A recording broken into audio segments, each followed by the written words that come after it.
I'm under Sikabonyi, from Gallery Sikabonyi. But this time not in my gallery, but in a wonderful little park downtown in Vienna, close to my gallery, right next to the Imperial Palace.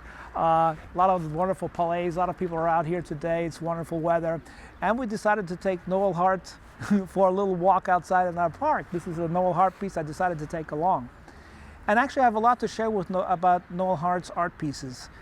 I remember when I started collecting glass in general. Like many people, I started with Murano glass and all this filigrana and Morinis and the way they do the roll-ups and all these details they incorporated in the pieces was always really fascinating. But when I ran into Noel Hart, it was actually the whole piece of art together that for me was like a modern art painting.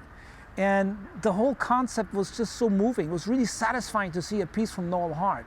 And the great thing is when I got to know his pieces better is how they worked with light. So in some pieces you just, the light coming from the back, the light coming from the front, but daylight is just absolutely phenomenal. It's such a livid way of working with glass. And this picturesque way of working is really shows in his work so much because it's not just a roll-up. It's actually the reverse because he takes all these small glass parts like the Morinis do, but they're blown separately and he squeezes them on top of it. So it's not rolled up, put in to the glass, but it's squeezed on top. So you have the sculptural effect in his glass pieces. So it's not just the individual pieces with a lot of detail inside, and here these absolutely fine little painted drawings on the surface. But it's the whole totality of the piece that comes together as one. And this is a fascinating thing. And then you work with light with Noel Hart pieces. And the fascinating thing is, depending how the light comes, and especially daylight, natural daylight, that's why we took the piece out for a walk, because you get to see what is it like in daylight. It's so vibrant, and it's such a unifying, satisfying piece. It comes across as one, not as so many individual parts. Only once you start to take a look into the details, you get to see how he made the pieces separately, squeezed in the top, got different layers. And the nice thing with that is when the light comes through, the layers look different and the color shading gets different. So in different light aspects, you always have a different type of art object. That's so satisfying. It's just not one thing, it's a multitude of things. He's one of the few glass blowers that I really think he sculpts his pieces more than he blows them. I mean, obviously he blows them, it's hollow, but it's more the sculptural aspect that really satisfies me. It's just, and then I got to know him. That was the best thing. When I really got to know him and I looked at his art pieces and we were talking about it, and he pointed out that each one is named after a parrot.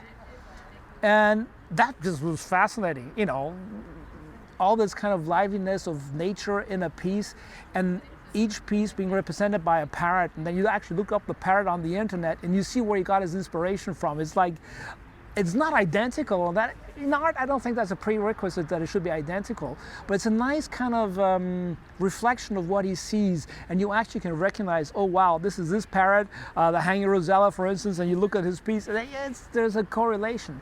But the wonder, and that's the nice thing, is that if you look at the feathers of the parrot and you look at how they are overlaying and how they shimmer and how the effect is, it's exactly the way he works with his pieces. The glasses are, squished on top. He takes this part, they're laid, one layer across the other and smoothen out.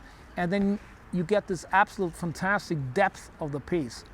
I think the other intriguing thing is in his earlier pieces, he used to matte the surface. And that's something very satisfying.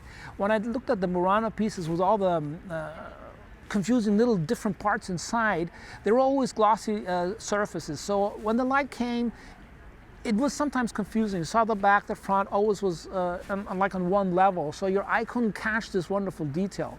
And I think what Noel Hart did very wisely in his earlier pieces, he matted the surface, so it gave this opaquing but it's still translucent effect, and you could see the details on the one side a lot more clearer than you could maybe in other parts when it's just transparent. I have an example that I'll show a little later in the gallery where he does transparent pieces, and again, it's like a modern painting. It's very complex and it just draws you in. So I hope you enjoyed this, and we had Noel out here in the park, had a little walk with him, so you get a glimpse of how it looks like in daylight and how satisfying it is. And a lot of people are looking over here wondering what the heck I'm doing, but I'm having a good time. I hope you enjoyed this. Check out my homepage. You can see many Noel Hart pieces I got out there, and if you're interested, contact us. Thanks.